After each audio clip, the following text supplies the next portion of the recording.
নমস্কার, শুভ্রার Bengali story telling চ্যানেলে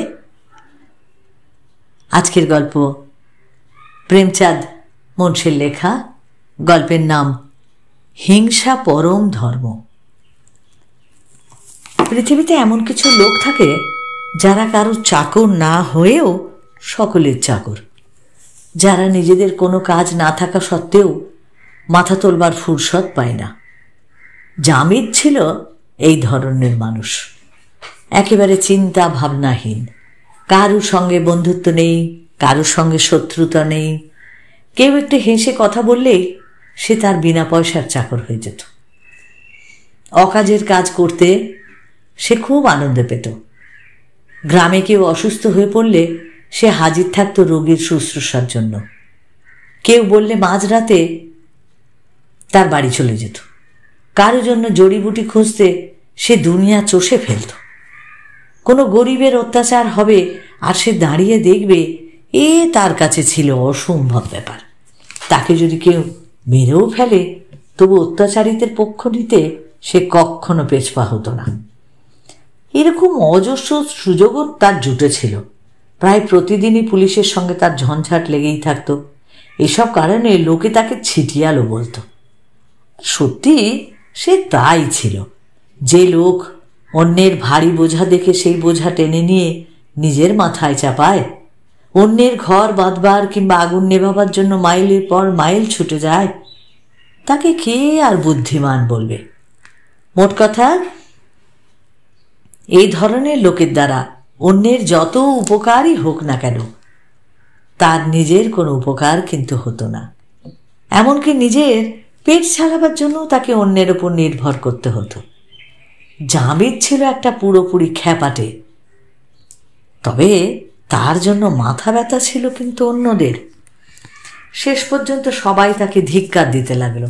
কেন নিজের জীবন নষ্ট করছো? তুমি অন্যের জন্য জান দিচ্ছ, কিন্তু তোমার খবর নেবার কি কেউ আছে? যদি অসুস্থ হয়ে পড়ো, কেউ এক আজলা জলও তোমাকে দেবে না।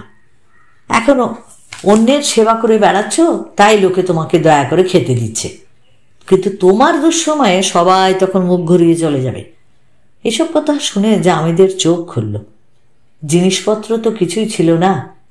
একদিন যেদিকে দু চোখে যায় সে চলে গেল।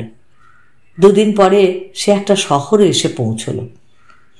বিরাট শহর, আকাশ ছোঁয়া ঘর বাড়ি, সব রাস্তা চওড়া চওড়া, আবর্জনহীন, বাজার জমজমাট, মন্দির মসজিদের সঙ্গে ঘর বাড়ির চেয়ে বেশি না হলেও কিন্তু কম ছিল না। গ্রামে না ছিল কোনো মসজিদ আর না ছিল কোনো মন্দির। মুসলমানরা এক চাতালের ওপর নামাজ পড়ত, আর হিন্দুরা এক গাছের গোড়ায় জল ঢেলে পুজো করত। শহরে ধর্মের এই মাহাত্ম্য দেখে জামিদের কৌতূহল আর আনন্দ দুটোই হলো।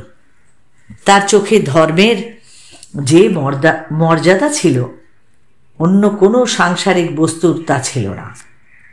সে চিন্তা করতে লাগলো, এসব লোক কত সৎ, কত সত্যবাদী, এদের কত দয়া, কত বিবেক, কত সহানুভূতি। তাই তো খোদা এদের এত দিয়েছেন। সে রাস্তার প্রত্যেকটা লোককে শ্রদ্ধার দৃষ্টিতে দেখতে লাগলো, আর প্রত্যেকের সামনেই বিনয়ের সঙ্গে মাথা নোয়াতে লাগলো। ঘুরতে ঘুরতে সন্ধে হয়ে গেল। সে এক মন্দিরের চাতালের ওপর গিয়ে বসল। বিরাট মন্দির, মাথায় সোনার কলসি চকচক করছে, মার্বেল পাথরে বাঁধানো, তবে চত্বরে গোবর ও জঞ্জালও পড়েছিল। দুর্গন্ধ জামিদ একদম সহ্য করতে পারত না। মন্দিরের এই দশা দেখে সে আর স্থির থাকতে পারল না। এদিক ওদিক চেয়ে দেখল কোনো ঝাড়ু চোখে পড়ে কিনা, তাহলে পরিষ্কার করে দিতে পারত, কিন্তু কোনো ঝাড়ু তার চোখে পড়ল না। হতাশ হয়ে সে নিজের জামা দিয়ে তার চাতালটা সাফ করতে শুরু করল। একটু পরেই ভক্ত সমাবেশ হতে আরম্ভ হলো। তারা জামিদকে চাতাল পরিষ্কার করতে দেখে নিজেদের মধ্যে বলাবলি করতে লাগলো, লোকটা তো মুসলমান, মেথর হবে না। মেথর নিজের জামা দিয়ে পরিষ্কার তো করে না, মনে হচ্ছে কোনো পাগল হবে। ওদিককার গুপ্তচর নয় তো? না, চেহারা দেখে তো মনে হয় খুব গরিব। হাসান নিজামের কোনো শিষ্য টিষ্য হবে হয়তো। না না, গোবরের লোভে পরিষ্কার করছে, কোনো আওয়ারা হবে। গোবর নিয়ে যাওয়া যাবে না, কিন্তু বুঝেছ? থাকো থাকো কোথায়? আমি বিদেশি সাহেব, গোবর নিয়ে আমি কী করব? দেবতার মন্দির দেখে এসে বসেছি, ময়লা জমে আছে দেখে ভাবলাম ধর্মাত্মা মানুষ সব এসে বসবেন, আমি তাই সাফ করছি। তুমি মুসলমান না? দেবতা তো সকলেরই দেবতা, হিন্দুই বা কি আর মুসলমানই বা কি। তুমি দেবতা মানো? দেবতাকে আবার কে না মানে সাহেব? যিনি সৃষ্টি করেছেন তাকে মানব না তো কাকে মানব? তাকে মানব না তো। ভক্তদের মধ্যে আলোচনা চলল। দেহাতি লোক, আটকে রাখতে হবে যেন যেতে না পারে। জামিদকে ধরে রাখা হলো, তার যত্ন আত্মি চলল। থাকবার জন্য সে খোলামেলা বাড়ি পেল, দুবেলায় খাবার জন্য ভালো ভালো জিনিস তার জুটতে লাগলো। দু চারজন লোক সর্বদাই তার পাশে থাকত। জামিদ খুব ভালো ভজন জানত, তার গলাও ছিল চমৎকার। রোজ মন্দিরে গিয়ে সে কীর্তন গাইত। ভক্তির সঙ্গে যদি স্বরের লালিত্য যুক্ত হয় তাহলে তো আর বলার কিছুই থাকে না। তাই মানুষের ওপর তার কীর্তনের খুব প্রভাব পড়ত। কত লোক গান শোনার জন্য মন্দিরে আসতে লাগলো। সকলেরই এই বিশ্বাস হয়ে গেছিল যে ভগবানই এই শিকার এখানে পাঠিয়েছেন। একদিন মন্দিরে অনেক লোক জমা হলো। উঠোনে ফরাশ বেছানো হলো, জামিদের মাথা ন্যাড়া করা হলো, তাকে নতুন কাপড় পরানো হলো, যজ্ঞ হলো, আর জামিদের হাত দিয়ে মিষ্টিও বিতরণ করা হলো। সে তার আশ্রয়দাতাদের উদারতা আর ধর্মনিষ্ঠায় আরও বেশি করে অভিভূত হয়ে গেল। এরা কত সজ্জন, আমার মতো চালচুলোহীন এক বিদেশির এত খাতির। এই হলো যথার্থ ধর্ম। জামিদ তার জীবনে কখনো এত সম্মান পায়নি। এখানে এসে সেই ভবঘুরে যুবক, সবাই যাকে ছিটগ্রস্ত বলতো, সে আজ সকল ভক্তের মাথার মুকুট হয়ে গেল। শত শত লোক কেবল তাকে দেখতে আসত। তার অসাধারণ জ্ঞানের কথা কত কথাই না রটে গেছিল।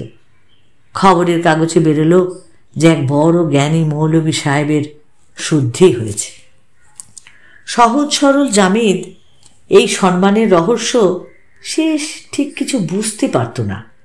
এসব ধর্মপরায়ণ সহৃদয় মানুষের জন্য সে কি না করত।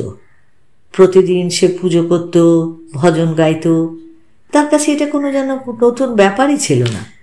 নিজের গ্রামে সে বরাবর সত্যনারায়ণের কথা শুনেছে, ভজন কীর্তন করেছে। তফাৎ এই ছিল যে গ্রামে তার কোনো সম্মান ছিল না, কিন্তু এখানে সবাই তার ভক্ত।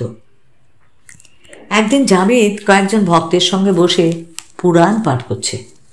এমন সময় সে দেখল সামনের রাস্তায় কপালে তিলক, উপবিত শোভিত এক বলিষ্ঠ যুবক এক দুর্বল বৃদ্ধ লোককে ধরে মারছে।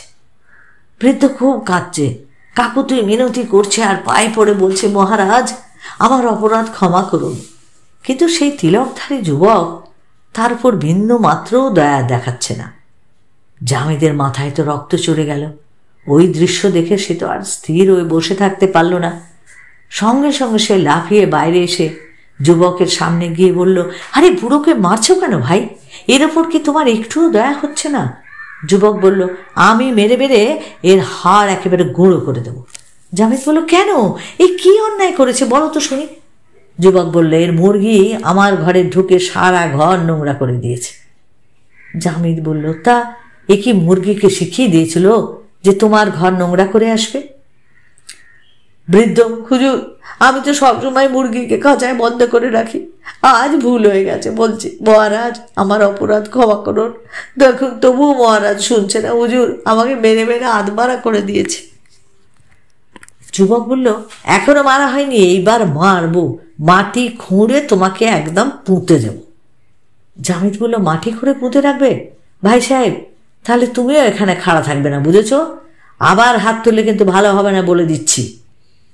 যুবক তখন তার শক্তির নেশায় মত্ত সে আবার বৃদ্ধের গায়ে হাত তুলল, কিন্তু হাত বৃদ্ধের গায়ে পড়ার আগেই জামিদ তার ঘাড় ধরে ফেলল। দুজনের সাংঘাতিক মল্লযুদ্ধ শুরু হয়ে গেল। জামিদ ছিল জবরদস্ত জওয়ান, আর সে যুবককে এক পটকান দিতে সে চিত হয়ে মাটিতে পড়ে গেল। সে পড়ে যেতেই যেসব ভক্ত মন্দিরে বসে তামাশা দেখছিল তারা ছুটে এসে জামিদকে চারদিক থেকে ঘিরে মারতে শুরু করল।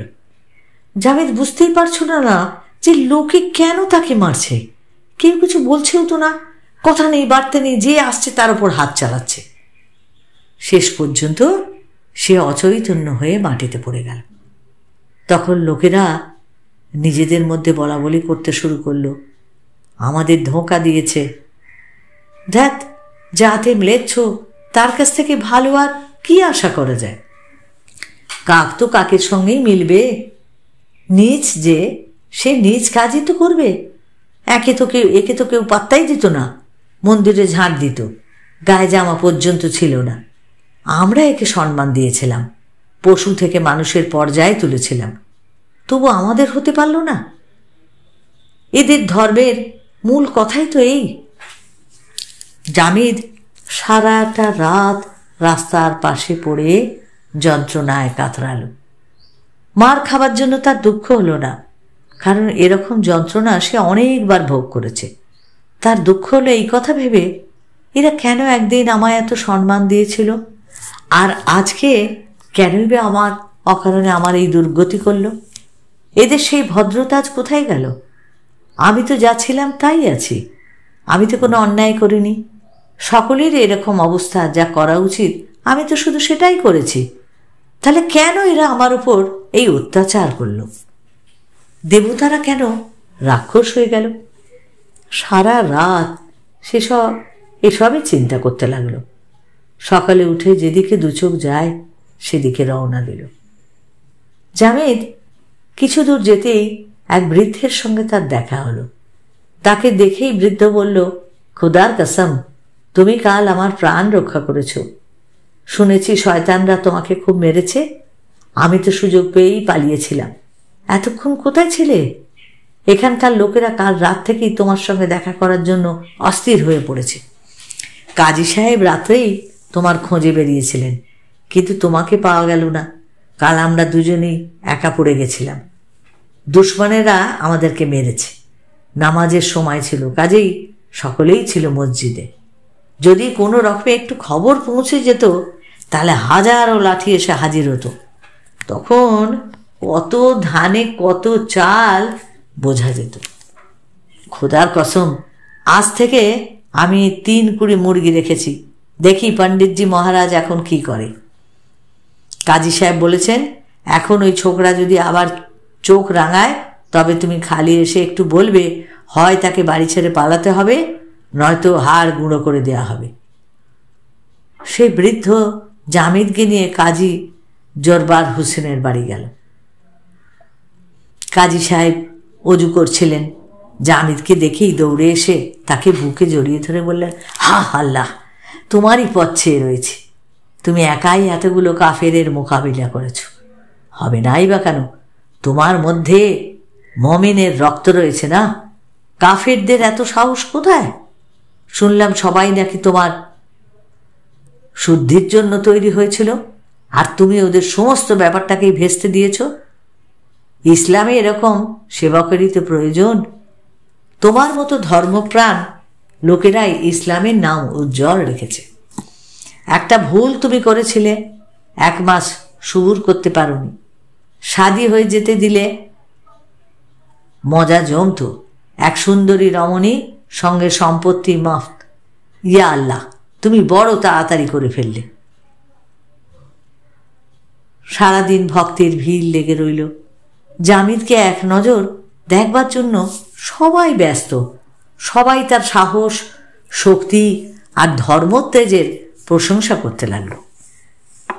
1 প্রহর রাত হয়ে গেছে, যাত্রীদের আনাগোনাও কমে এসেছে।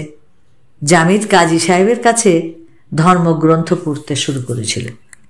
কাজী সাহেব এই জন্য তার পাশের ঘর খালি করে দিয়েছিল। সে কাজী সাহেবের কাছ থেকে পাঠ নিয়ে এসে শুতে যাবে, এমন সময় দরজার সামনে একটা টাঙা এসে দাঁড়াবার আওয়াজ শুনতে পেল। কাজী সাহেবের শিষ্য প্রায় সব সময়ই আসা যাওয়া করত। জামিদ ভাবল কোনো শিষ্য টিষ্যই এসে থাকবে। নিচে নেমে দেখল একজন স্ত্রীলোক টাঙা থেকে নেমে বারান্দার উপর দাঁড়িয়ে আছেন, আর টাঙাওয়ালা তার সমস্ত জিনিসপত্র নামিয়ে দিচ্ছে। মহিলা বাড়ির এদিক ওদিক দেখে নিয়ে বলল, না হে, আমার বেশ খেয়াল আছে, এ বাড়ি ওর বাড়ি নয়, বোধহয় তোমার ভুল হয়েছে। টাঙাওয়ালা বলল, আপনি তো বিশ্বাসই করছেন না মাইজি, বললাম তো বাবু সাহেব বাড়ি পাল্টেছেন, আপনি ওপরে চলুন। মহিলা ইতস্তত করে গলায় বলল, ডাকছে না কেন, আওয়াজ দাও। টাঙাওয়ালা তখন বলল, আরে বাবা, কেন ডাকতে যাব যখন জানি যে এটাই সাহেবের বাড়ি? মিছিমিছি চিল্লাচিল্লি করে কী লাভ? উনি হয়তো একটু বিশ্রাম নিচ্ছেন, বিশ্রামে বাধা পড়বে।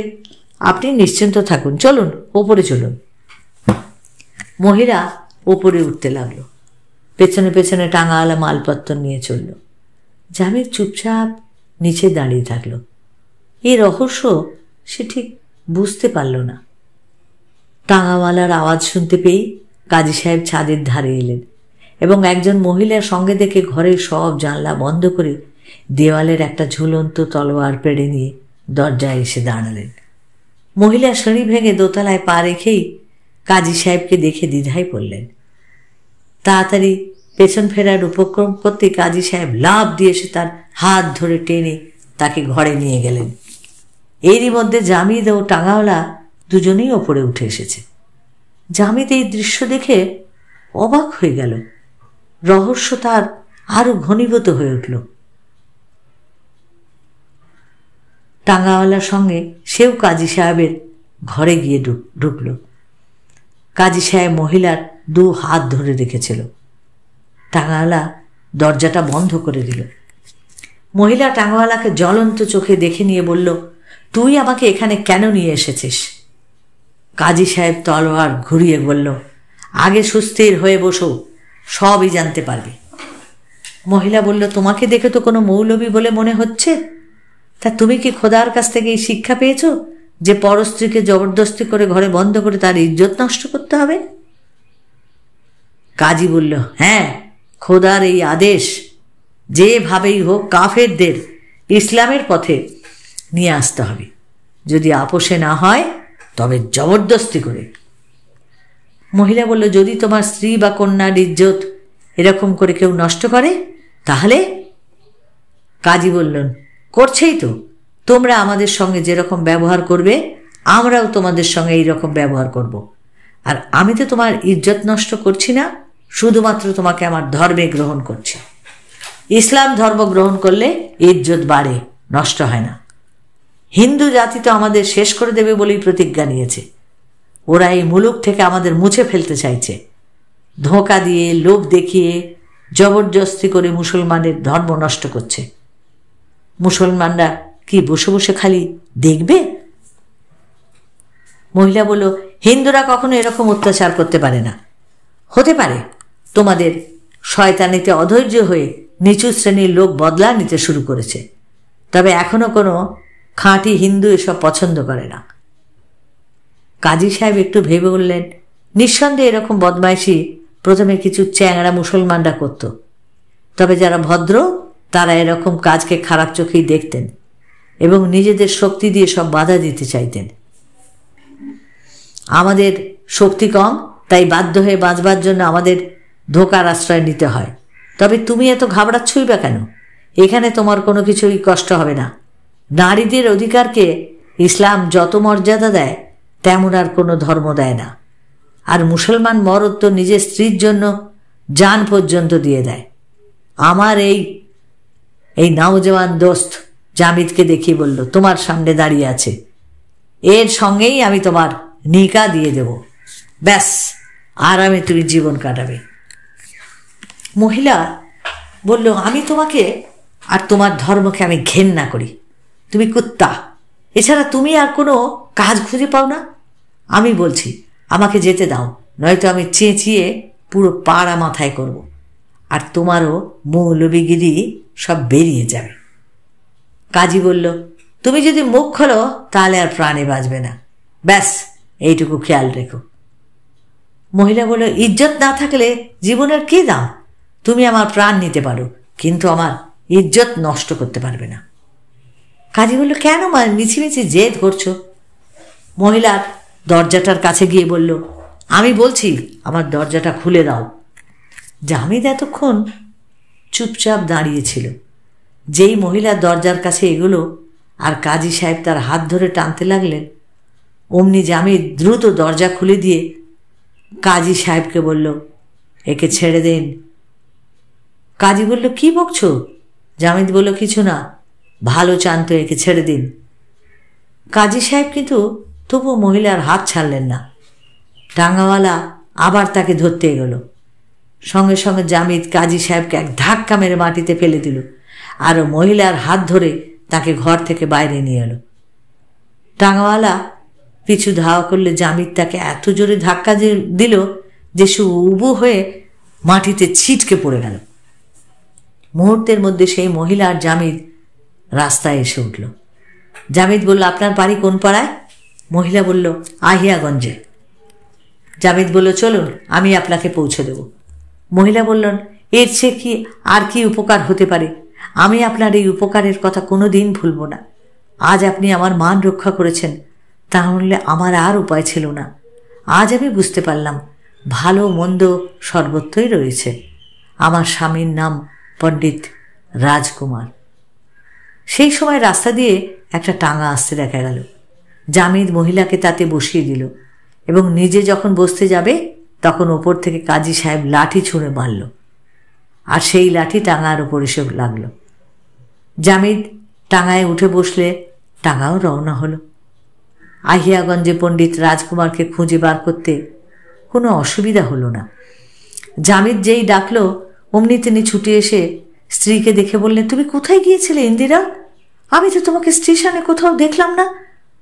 পৌঁছতে আমার একটু দেরি হয়ে গেছিল, তোমার এত দেরি হলো কেন? ইন্দিরা ঘরে পা দিয়ে বললেন, সে অনেক কথা, একটু জিরোতে দাও, পরে বলবো। তবে এটা জেনে রাখো, আজ যদি এই মুসলমান ভদ্রলোক আমাকে সাহায্য না করতেন তাহলে আজকে আমার ইজ্জত চলে যেত। পণ্ডিতজি সব কথা শোনবার জন্য ব্যাকুল হয়ে উঠলেন। ইন্দিরার সঙ্গে তিনিও ঘরে গিয়ে 1 মিনিটের মধ্যে বাইরে এসে জামিদকে বললেন, ভাই সাহেব আপনি ভুল বুঝবেন না, তবে আমি কিন্তু আপনার মধ্যেই আমার ইষ্ট দেবতাকে দেখতে পাচ্ছি। আপনাকে ধন্যবাদ জানাবো সে ভাষা আমার নেই। আসুন আপনি দয়া করে বসুন। জামিদ বলল, আগে না, এখন আমাকে যাবার অনুমতি দিন। পণ্ডিত বলল, আমি কি করে আপনার এই কৃতজ্ঞতার ঋণ শোধ করব? জামিদ বলল, আপনি যদি এই ঘটনার বদলা নেবার জন্য কোনো গরিব মুসলমানের ওপর অত্যাচার না করেন তাহলেই কিন্তু এই ঋণ শোধ হবে। আপনার কাছে আমার এটাই অনুরোধ। এই কথা বলে জামিদ উঠে পড়ল আর সেই অন্ধকার রাত্রে শহরের বাইরে চলে গেল। শহরের বিষাক্ত বায়ুতে তার শ্বাস নিতে কষ্ট হচ্ছিল। সে দ্রুত শহর থেকে পালিয়ে তার নিজের গ্রামে পৌঁছতে চাইল, যেখানে ধর্ম বলতে শুধু বোঝায় সহানুভূতি, প্রেম ও সৌহার্দ্য। ধর্ম ও ধার্মিক লোক তার কাছে ঘৃণার পাত্র হয়ে দাঁড়িয়েছিল। তা মুন্সী প্রেমচাঁদের এই সুন্দর গল্পটা, এই শিক্ষামূলক গল্পটা যদি তোমাদের ভালো লাগে তাহলে তোমরা অবশ্যই লাইক করো, প্রিয়জনকে শেয়ার করো। আর যারা এখনো আমাকে সাবস্ক্রাইব করোনি, নতুন, প্লিজ প্লিজ একটু আমাকে সাবস্ক্রাইব করে আমার পাশে থেকো। আর যারা আমাকে পথ চলতে সাহায্য করছো, আমার সঙ্গে আছো, তাদেরকেও আমার অনেক অনেক ধন্যবাদ। সকলে ভালো থেকো, অপেক্ষায় থেকো আমার পরবর্তী গল্পের জন্য।